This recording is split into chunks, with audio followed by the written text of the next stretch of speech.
Bonjour et bienvenue dans Spock en Stock. Je vous propose d'explorer ensemble le programme de la formation Formé en ligne. Tout d'abord, pour la première semaine,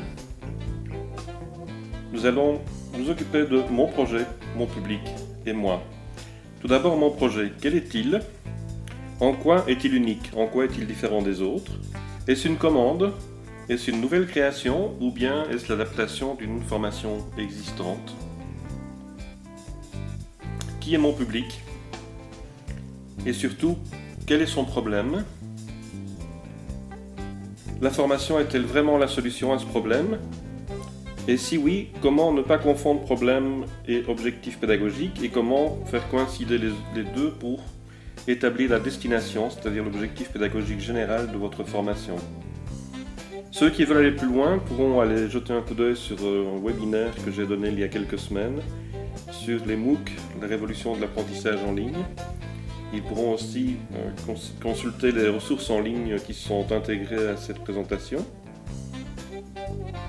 Et enfin, l'exercice de la semaine, je vais vous demander de pitcher votre formation, c'est-à-dire de nous présenter l'objectif pédagogique de votre formation, le public et le problème que vous comptez régler avec cette formation. Ensuite, en deuxième semaine, nous allons nous occuper de la structure de votre formation. Quelles sont les lacunes à combler dans le public avec lequel vous allez travailler ou pour lequel vous allez travailler? Quel est l'itinéraire que vous allez tracer pour ce public? Quelles sont les différentes étapes qu'il devra accomplir pour atteindre la destination, c'est-à-dire pour accomplir cet objectif pédagogique que vous vous êtes fixé?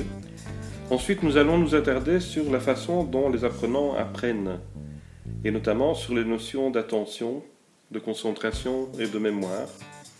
Nous allons voir tout cela de manière très approfondie parce que si vous concevez une formation qui ne correspond pas à la façon dont les gens apprennent, vous risquez effectivement de passer à côté. Et enfin, l'exercice de la semaine, vous allez présenter la structure de votre projet avec les différentes étapes pour atteindre votre objectif pédagogique.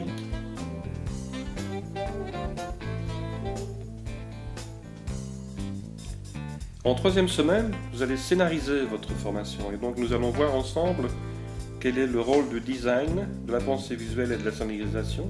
On va d'abord voir les définitions de ces trois domaines et puis nous allons voir comment utiliser le design pour concevoir une formation sur le plan de la connaissance et sur le plan de la compétence. Et puis nous allons voir quelles sont les activités que vous pouvez réaliser en fonction de vos objectifs pédagogiques précis pour chacune des étapes. Et nous allons passer en revue les outils de la création, donc les outils auteurs, les outils pour créer des images, du son, des présentations, etc. Et puis l'exercice de la semaine, eh bien, ce sera la présentation de votre scénario complet avec, pour chaque étape, l'objectif pédagogique de l'étape et les activités que vous souhaitez mettre en place.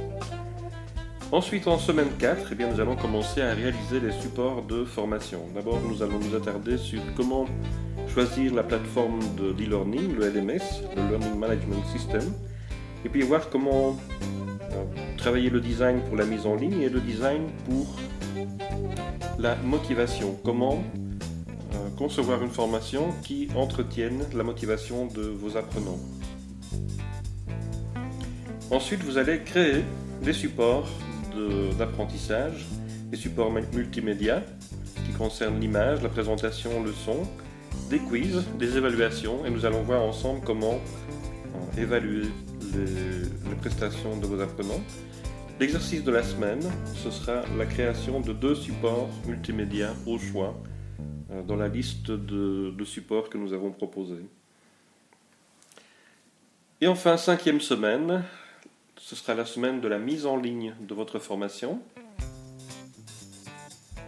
Donc nous allons passer au design pour l'environnement, comment dessiner un environnement qui favorise l'apprentissage de vos apprenants. Et puis nous allons voir aussi tous les problèmes liés à la vente de votre formation, donc la fixation du prix, le marketing, comment mettre en œuvre la publicité. Pour l'exercice de la semaine, cette fois ce sera la mise en ligne sur Moodle Cloud ou sur une autre plateforme de votre choix. Et vous pourrez paramétrer la structure de votre formation, soit de manière hebdomadaire, soit de manière thématique. Et donc vous allez mettre en ligne la première semaine de votre formation. Nous allons vous demander de concevoir et de créer vraiment les supports de la première semaine et de la mettre en ligne.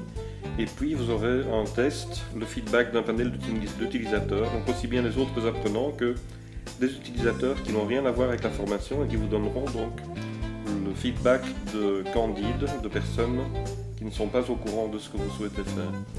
Et puis après ces 5 semaines, nous n'allons pas vous lâcher dans la nature, nous vous proposons un suivi et du conseil pour la mise en ligne du reste de votre formation, bien entendu, mais aussi une évaluation de l'ensemble de votre projet par le formateur, du conseil et puis de l'assistance, du soutien pour la vente et la diffusion de votre formation si vous le souhaitez. Voilà, bienvenue à bord, bon courage et à très bientôt.